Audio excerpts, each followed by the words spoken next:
Bonjour à tous, c'est Claire et bienvenue dans cette vidéo où je vais vous présenter l'oracle de Margarita Gadra qui s'appelle Message des éléments, oracle inspiré par la nature. Vous voyez que sur la boîte on voit les 4 éléments du système occidental. Donc c'est un jeu auto-publié qui m'a été envoyé par Margarita. Donc on voit inspiré par la nature. On a un guide, un petit guide, mais qui est pas mal fait. Et puis les cartes, voilà, qui sont super, jolies, que moi j'aime bien, qui sont très sobres et avec des éléments de la nature qui vont guider l'interprétation. Alors, qu'est-ce qu'on a derrière? Donc, il y a 53 cartes, donc ça fait un oracle avec pas mal de cartes. Un petit manuel, donc comme vous voyez, qui est pas très gros, mais avec plein de choses, et du coup qui est assez pratique. Et donc voilà, un système unique avec l'interaction des éléments pour enrichir l'expérience de lecture. On regardera ça tout à l'heure dans le livre. Alors, les cartes sont de taille... vous voyez que je peux les tenir dans la main. Est-ce que j'ai... Attendez. Oups. J'ai un tarot. Je vous j'ai le Rosewood Tarot là sur ma table de chevet. Donc voilà, c'est un petit peu plus large que le Rosewood Tarot et plus court. Donc ça a plus une forme oracle au niveau des proportions. Par contre, au niveau de la taille, on est plus sur quelque chose qui ressemble à un tarot. Donc ça fait des cartes qui sont pratiques à prendre en main. Elles sont brillantes. Voilà, et puis on a ce dos avec les 4 éléments. Alors, qu'est-ce qu'on a dans le petit guide? Alors, on a des interprétations avec pour chaque carte, par exemple ici, donc là on a la famille R avec... attendez, est-ce que je peux vous montrer? Voilà, avec le petit symbole ici, voilà. Et puis, on va retrouver la signification. Il n'y a pas de numéro sur la carte, donc il va falloir feuilleter pour retrouver la carte. Par exemple, ici, le tonnerre. Action rapide avec un résultat visible. Voilà. Donc, vous voyez que les interprétations sont courtes, mais assez précises. Donc, après, il va falloir l'étendre et l'adapter, bien sûr, à la question que l'on aura posée.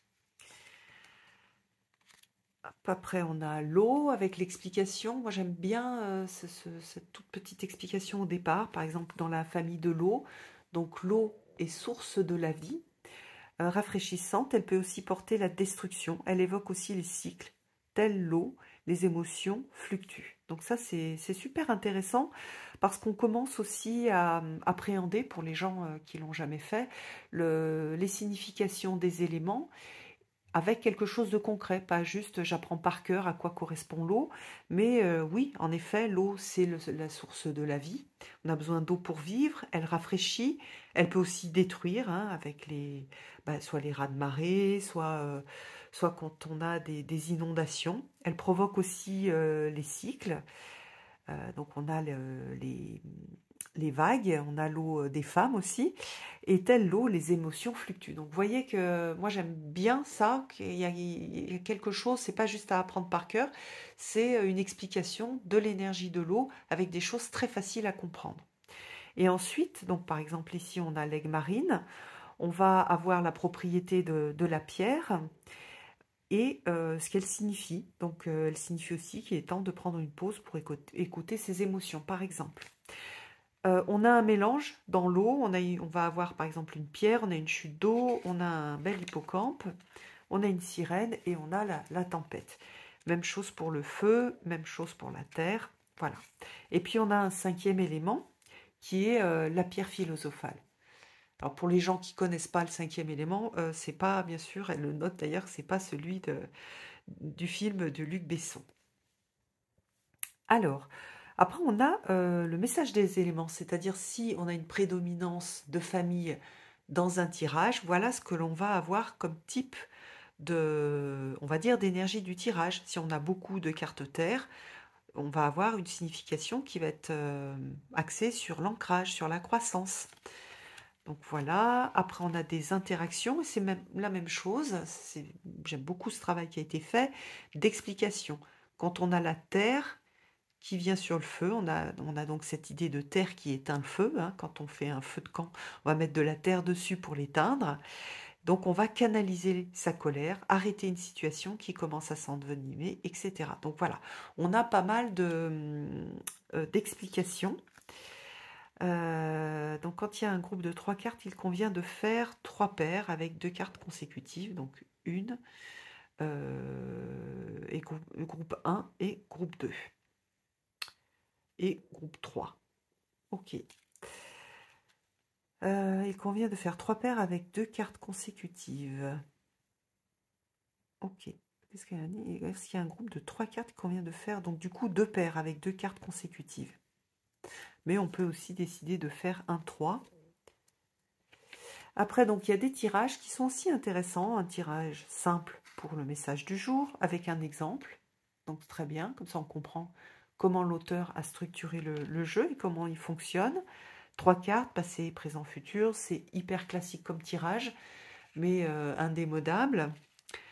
Croissant de lune, je trouve assez aussi sympa. Donc, le passé, les changements invisibles ou blocages éventuels et des conseils. Ça, c'est très, très intéressant tant que, comment dire, quand on utilise le jeu comme un ami qui peut apporter des conseils, une guidance. On a l'oiseau avec les pensées, le cœur du problème, les besoins profonds. Avec un exemple, on a l'œil. On a 6 pouces, ça je l'ai beaucoup aimé, celui-là, je le trouve très simple. Ça me fait penser un peu au petit Lenormand, d'ailleurs on peut faire la même chose avec du petit Lenormand. Une carte pour le soi, une carte pour l'amour, une pour la famille, une pour les amis, une pour le travail et une pour les imprévus. Je trouve assez facile à faire et assez percutant comme tirage. Margarita pardon, a fait un joli travail, je trouve, au niveau des tirages et même au niveau de la construction. C'est un petit jeu qui... non, c'est un grand jeu, puisqu'il y a pas mal de cartes, mais avec un petit guide, mais qui est bien, vraiment bien fait. On a aussi des propositions si on a envie de l'utiliser pour méditer. Donc voilà, alors après, je vous le remettrai sous la vidéo. Il y a son site internet, le Instagram et Facebook. Et puis, nous allons regarder les cartes. Alors, au niveau des cartes, on a un... Comment dire, on voit que c'est un travail sur ordinateur, mais qui a été... il y a des choses qui ont été pas mal retravaillées. Et on a une belle homogénéité au niveau des illustrations. Alors, hop, voilà le... Donc, on a plusieurs... voilà, on va retrouver la famille. C'est assez facile, hein. Voilà, donc on va avoir ici l'air, on va avoir l'eau, et à chaque fois, on va pouvoir retrouver, la carte dans le guide. Alors, comme le guide est petit, vous voyez ici, j'ai la famille Terre, donc je vais aller dans la famille Terre et je vais chercher la carte. Bon, ça me prend autant de temps que s'il y avait un numéro, et du coup, ça laisse une sorte de... Ça le rend un peu moins intellectuel qu'avec un numéro. Donc j'aime beaucoup, voilà ici, le désert. Tout comme ces grains de sable qui forment la structure de la dune. Tu fais partie de quelque chose d'important. Il est temps de trouver ta mission de vie. J'aime beaucoup, c'est très joli. C'est très très joli. Donc voilà un peu le type d'illustration. C'est ultra simple. Voilà, on a des petites illustrations très épurées, où on va avoir on va dire, on est focalisé sur une seule chose, et je trouve assez sympa. Ça peut être un jeu sympa à prendre quand on fait de la randonnée ou quand on est dans la nature, pour se faire un petit tirage. Cette carte est très jolie. On n'a pas d'humain, donc on ne va pas faire de la projection sur de l'humain, ce qui fait que je trouve que le jeu est plus... il y a un aspect plus doux, donc on va pas pouvoir faire vraiment de la projection et du shadow work, par exemple, directement avec les illustrations, mais du coup, ça lui apporte quelque chose d'assez doux et de moins confrontant, parce que c'est vrai que lorsqu'on a des personnages, très souvent, on va se projeter dessus, on va projeter son monde intérieur, on va se retrouver soi-même, des parties de soi qu'on n'aime pas, ou ça va nous faire penser à quelqu'un. Là, non, on a quelque chose d'assez neutre, avec cet aspect aussi, je trouve, de neutralité de la nature, avec laquelle on peut aussi sortir de la dualité. La nature n'a pas d'intention, contrairement à l'humain. Donc on est plus sur de l'observation et des signes que peuvent donner la nature. Ça c'est très, très joli aussi. Voilà, on a plein d'animaux, de phénomènes qui sont très intéressants. Alors, est-ce qu'on peut l'utiliser intuitivement? On peut, sur certaines cartes, hein, le désert, ça va parler de façon intuitive et en fonction de la situation. Par contre, il y en a d'autres, je trouve que c'est un peu plus compliqué. Moi, je conseille quand même d'utiliser le guide. Ah, bah voilà. Ah, bah ouais, parfait. Pour le tirage, c'est intéressant parce qu'on a une carte qui est assez sombre, hein. Je pense que quand on va tirer cette carte-là, on va se dire « Oups ». Voyons voir. Donc, c'est soit la sécheresse, soit tremblement de terre selon le contexte. Infertilité d'une entreprise, tremblement de terre. Parfois, il faut détruire ce que l'on a construit pour repartir sur des bases plus saines. Donc, on a cette idée de nécessité de détruire certaines choses pour repartir sur des bases plus saines. Donc, ça peut être des fois, parfois des habitudes que l'on a, des pensées automatiques, des choses que l'on fait sans trop y réfléchir et qu'on a besoin de détruire pour repartir sur de la nouveauté. Donc là, moi, ça me parle bien, par exemple, pour des personnes qui sont anxieuses et qui ont des comportements d'évitement. On peut aussi détruire ces habitudes pour oser faire quelque chose de nouveau, prendre le risque. Donc ça me parle à moi dans ce sens-là.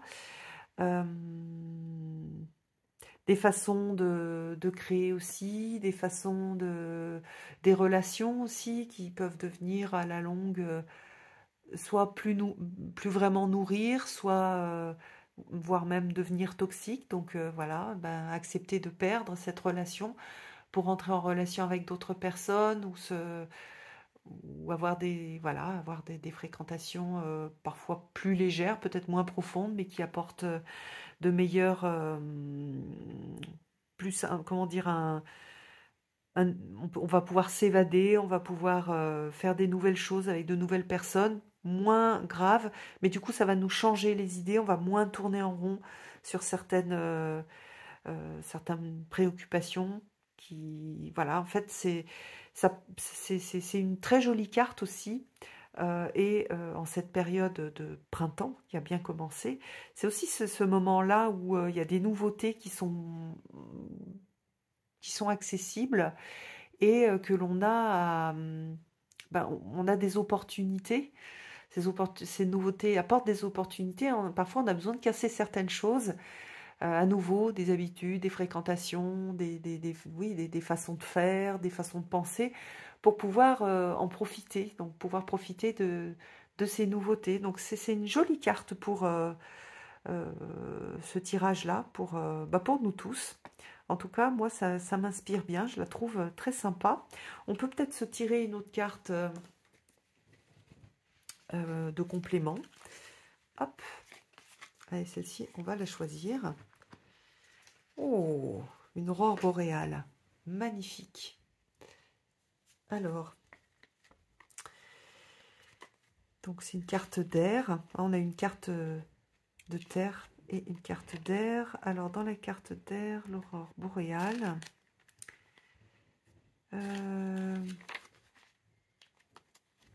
Ah, est-ce que je me trompe? Mais...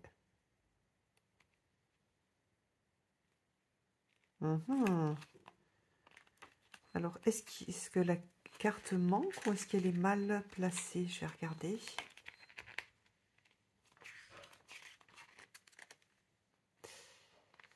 Ah, maintenant, je regarde. Ben si, je regardais bien dans la bonne famille.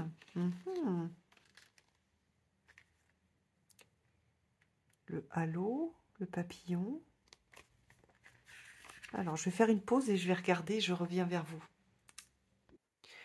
Oui, alors elle manque dans mon petit guide, mais on la retrouve ici. C'est la carte de la créativité. La créativité pour exprimer ces mots. Donc c'est intéressant, donc cette carte de créativité, comme je parlais justement du printemps, des changements, des opportunités. Donc à partir de cette destruction, en fait, on va pouvoir créer quelque chose de nouveau.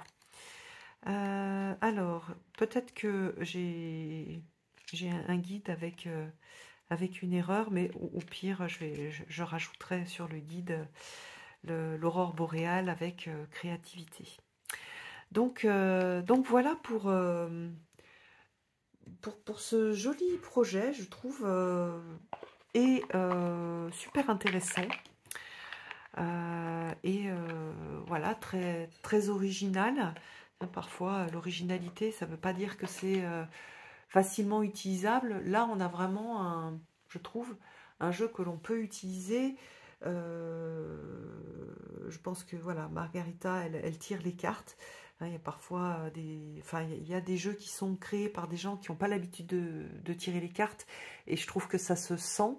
Là, on voit que et elle a l'habitude de tirer les cartes, et elle a mis pas mal de choses intéressantes dans ces cartes, de façon à pouvoir, comme je le dis souvent, donner un vocabulaire,